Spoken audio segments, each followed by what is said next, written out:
Et juste après l'annonce de la nomination d'Édouard Philippe à Matignon, 28 personnalités de droite ont signé un texte appelant à saisir la main tendue par Emmanuel Macron. Parmi les signataires, Benoît Apparu, Nathalie Kosciusko-Morizet ou encore Jean-Louis Borloo.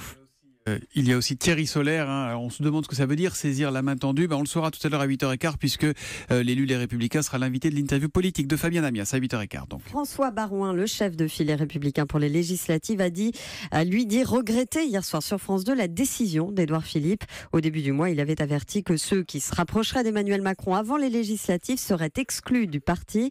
Quoi qu'il en soit, la droite accuse le choc et se fissure. Aurélie Herbemont. Débauchage individuel, course au poste, brouillage des cartes. À droite, beaucoup ne sont pas tendres avec Édouard Philippe, comme Nadine Morano. C'est un peu étonnant, vous savez, de sacrifier ses convictions comme le fait Édouard Philippe pour un poste.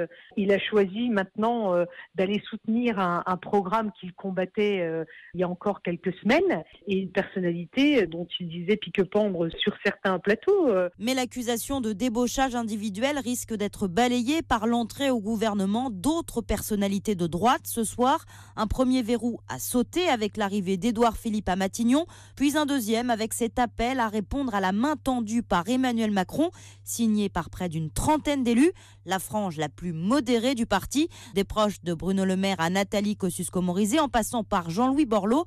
Il ne s'agit pas de se rallier, mais d'être constructif, selon le jupéiste Dominique Bussereau. Je ne suis pas en marche, je continue de courir pour ma famille politique, simplement je veux être bienveillant, sympathique et pas un opposant systématique. Un signataire de cet appel est catégorique, la droite est en voie de décomposition. Aurélie Herbemont pour Europe 1.